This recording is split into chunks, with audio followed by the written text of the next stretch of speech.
يا أهلين، كيفكم؟ إن شاء الله تكونوا بخير يا رب. اليوم راح أسوي الزلابية السودانية أو اللقيمات. طبعا كان نفسي فيها وأمي كانت تسويها زمان الله يرحمها، ودحين راح أجربها وأشوف وإن شاء الله تطلع نفس الطعم.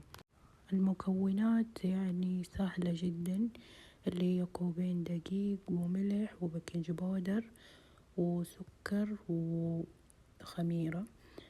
طبعا الملح رشة بس تحطه، وتحت راح أكتب لكم يعني بالضبط المعيار، كم كاسة حطيت، كم كوب، زي كذا عشان يضبط معاكم.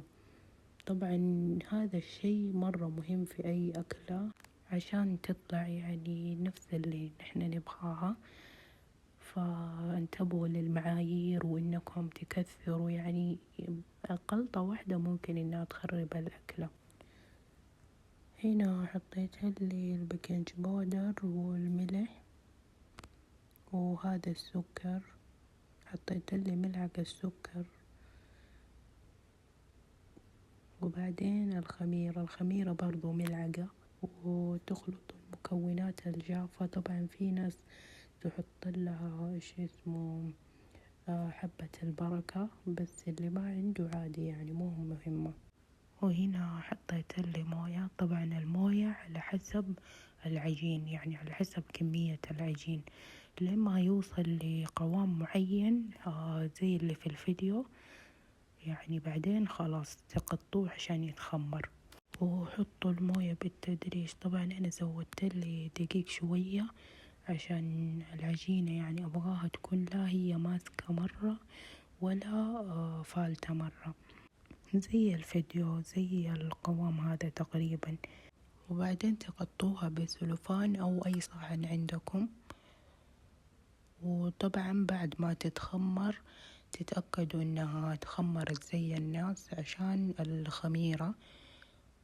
وبعدين نحطها على الزيت لازم يكون مرة حار، يعني عشان لا تتشرب زيت مرة كثير. وتحطوها على الزيت وتشكلوها بالشكل اللي انتو تبغوه. يعني أنا سويتها الصراحة عشوائي.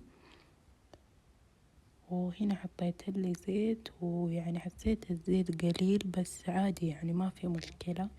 بالعكس أنا ما أحب المعجنات يعني من ذي النوعية تتشرب زيت كثير مرة. طبعا سويت هذه الحركة عشان تتنفخ معايا.